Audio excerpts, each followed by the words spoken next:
नमस्कार दोस्तों, न्यूलाइट academy YouTube channel में आप सभी का स्वागत है। दोस्तों, आज हम नया टॉपिक लेके आए हैं मुगल काल। इससे परीक्षा के अंदर 1 या 2 क्वेश्चन आते हैं। उससे पहले यदि आपने चैनल को सब्सक्राइब नहीं किया है तो पहले सब्सक्राइब करें, कमेंट करें। यदि वीडियो आपको अच्छी लगे तो लाइक करें और शेयर करें।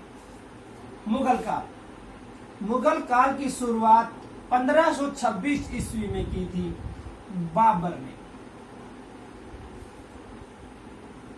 जैसे कि मुगल काल करवाए, उससे पहले जानते कि बाबर कौन था, कहां से आया था। बाबर का जन्म हुआ था 14 फरवरी 1483 को। यहां जन्म हुआ था बाबर का, और एक छोटे से फरगना के अंदर, फरगना जो ट्रांस आक्सियान के अंदर,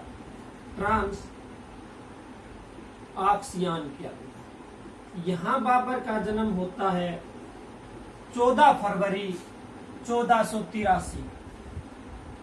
बाबर के पिता का नाम मिर्जा उमर शेख,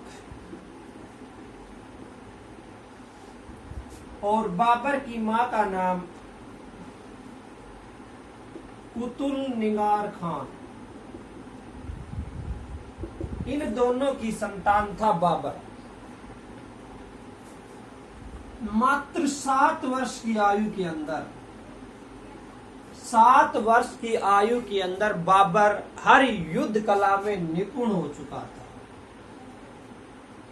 तब मिर्जा उमर शेख ने बाबर से कहा कि सत्ता को चलाने के लिए युद्ध से ज्यादा कुशल और प्रशासन नीति की जरूरत होती है, और आगे चलकर तेरे को इस फरगना का सरदार बनना है। उस वक्त बाबर कहता है कि यह फरगना मेरे पैरों की धूल के समान है।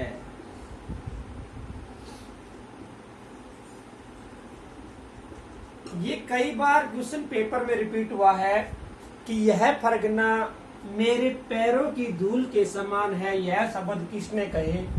बाबर ने।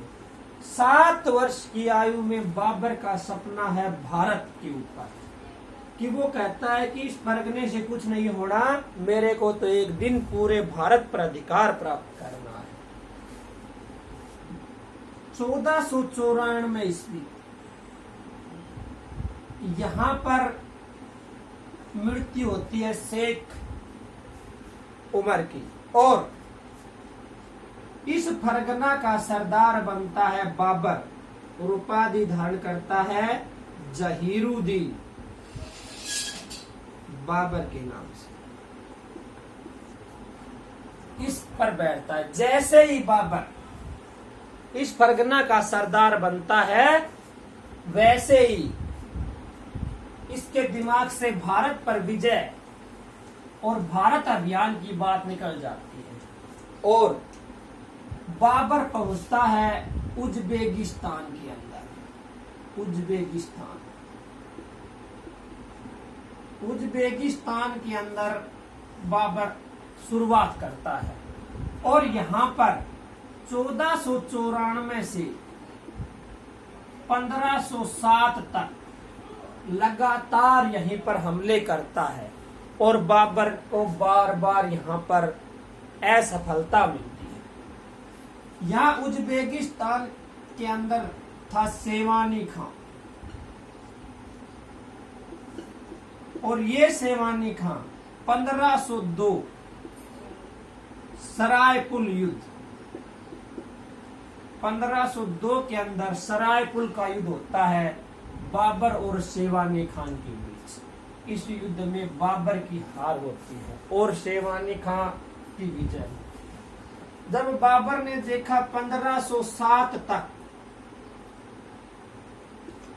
बाबर को कोई संतान नहीं थी, और उस वक्त तक बाबर की 3 शादियां हो चुकी थी। तो बाबर ने उपाधि बदली और उपाधि धारण करता है पादशाह की उपाधि। ये एक तुर्की भाषा का शब्द है और इसका फारसी अनुवाद है बादशाह। इस उपाधि का बदलने का ताकि उसका भाग्य बदल जाए। और जैसे ही बाबर उपाधि बदलता है, बाबर को एक पुत्र पैदा होता है और नाम रखता है हुमायूं। बाबर इसका नाम हुमायूं इसलिए रखता है क्योंकि इसका अर्थ है भाग्यशाली। अब बाबर सोची कि होश का है, अब तेरी भी किस्मत बदल जा। और यहाँ उज़्बेकिस्तान के अंदर गहरा युद्ध छिड़ता है और ये सेवानी खान बाबर से मदद मांगता है। बाबर इसकी मदद करता है और बदले के अंदर इससे प्राप्त करता है तोपखाना, दूसरा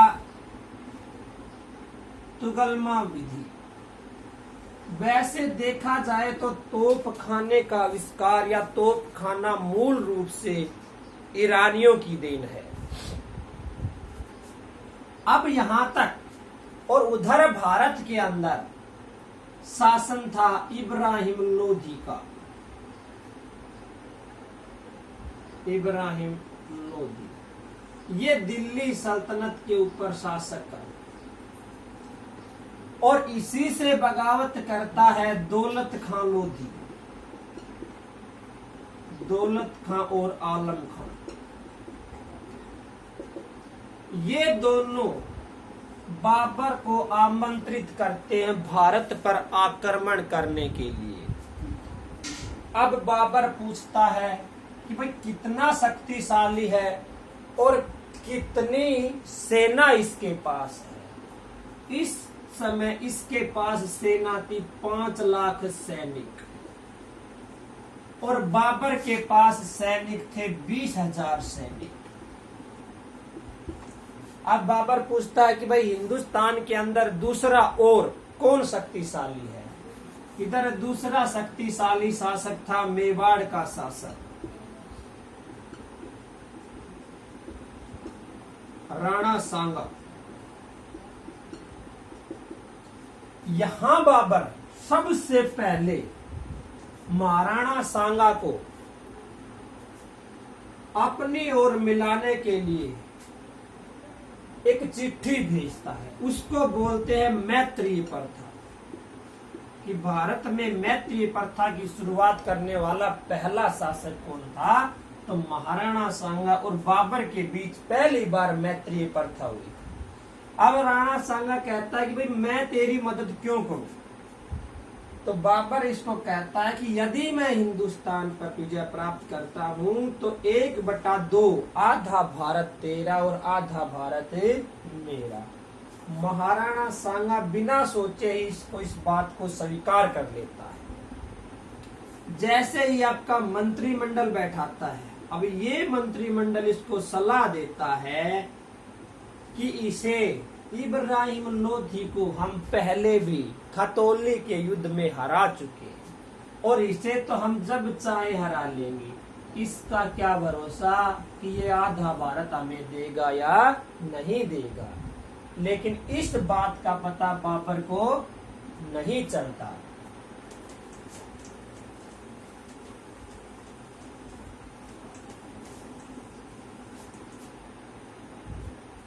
और उधर बाबर 20 अप्रैल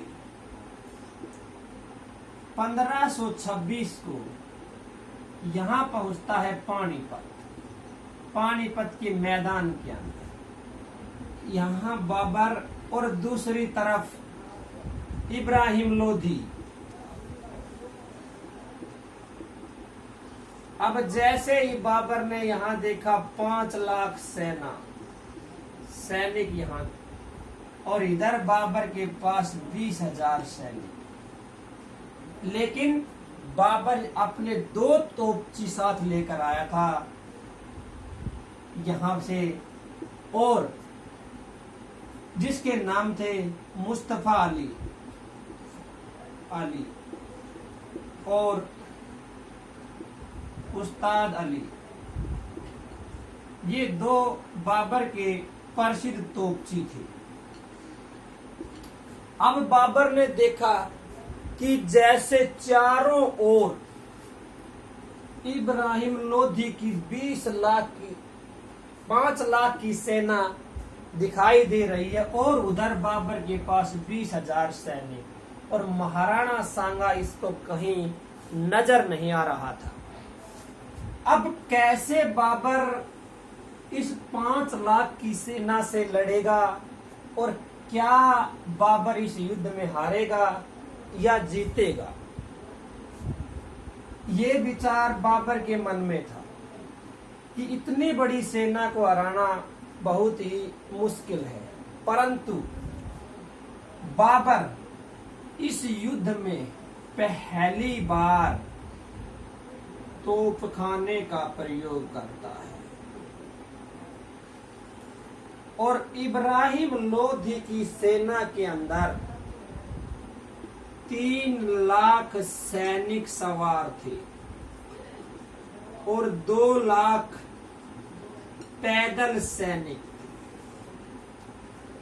भारतीय इतिहासकारों की माने तो इससे पहले भारत में या इब्राहिम लोधी के घोड़ों ने कभी तोपों की आवाज नहीं सुनी थी और इब्राहिम लोधी की आधी से ज्यादा सेना उसके घोड़ों ने ही समाप्त कर दी और यहीं इस युद्ध में इब्राहिम लोधी की हार होती है।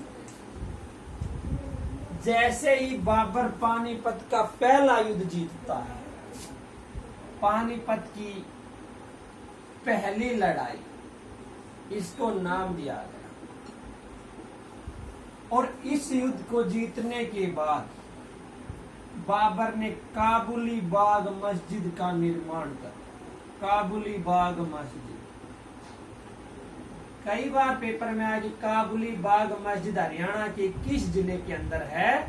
पानीपत के अंदर, और निर्माण करवाया था 1526 ईस्वी के अंदर बाबर ने। दूसरा, कलंदर की उपाधि धारण करता है। कलंदर की उपाधि धारण की बाबर ने पानीपत के प्रथम युद्ध के बाद। बाबर ने 1526 से लेकर के 1530 तक भारत में अभियान चलाए। ये इसके प्रमुख युद्ध थे। इससे पहले बाबर ने पहला आक्रमण 1519 से लेकर 1524 ईस्वी तक ये आक्रमण किए थे पंजाब। उस समय बाजोर और भैरा, यहां एक जनजाति रहती थी, यूसुफजाई जनजाति। कि बाबर ने भारत में पहला अभियान किस जनजाति के खिलाफ छेड़ा? तो यूसुफजाई जनजाति के खिलाफ, पंजाब के बाजोर और भैरा के अंदर। उस समय बाबर को भारत का केंद्र बिंदु नहीं पता था, क्योंकि उस समय केंद्र बिंदु था दिल्ली और आगरा। इसलिए बाबर इस जाति का दमन करके यहाँ लूटपाट करके वापिस चला जाता था।